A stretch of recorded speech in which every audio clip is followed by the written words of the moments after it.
မြန်မာနိုင်ငံရှိကက်သလစ်ဘာသာဝင်များ၏သမိုင်း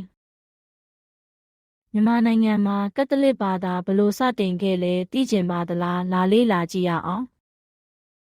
16ရာစုမှာပေါ်တူဂီကုန်သည်တွေနဲ့အတူကက်သလစ်သာသနာပြုတွေမြန်မာနိုင်ငံကိုစတင်ရောက်ရှိလာခဲ့ပါတယ်သူတို့ဟာဒေသခံတွေကိုခရစ်ယာန်ဘာသာအကြောင်းဖြန့်ဝေပေးခဲ့ကြပါတယ်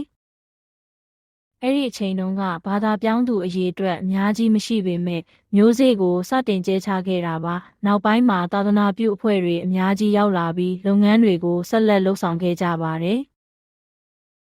ဗြိတိရှကိုလိုနီခေတ်မှာကက်သလစ်ဘာသာဟာပိုပြီးကျယ်ပြန့်လာခဲ့ပါတယ်ဘာသာရေးကျောင်းတွေဆေးရုံတွေနဲ့လူမှုရေးအဖွဲ့အစည်းတွေကိုတည်ထောင်ခဲ့ကြပါတယ်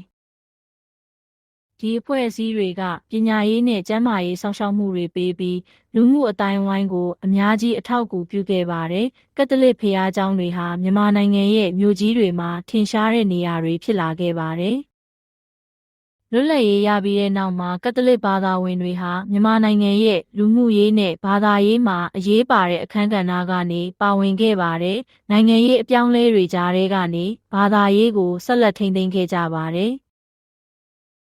ယနေ့အထိကက်သလစ်အတိုင်းအဝိုင်းဟာမြန်မာနိုင်ငံမှာအင်အားကောင်းတဲ့အဖွဲ့အစည်းတစ်ခုအဖြစ်တည်ရှိနေပြီးပညာရေးကျန်းမာရေးနဲ့လူမှုရေးလုပ်ငန်းတွေကိုဆက်လက်လုပ်ဆောင်နေပါတယ်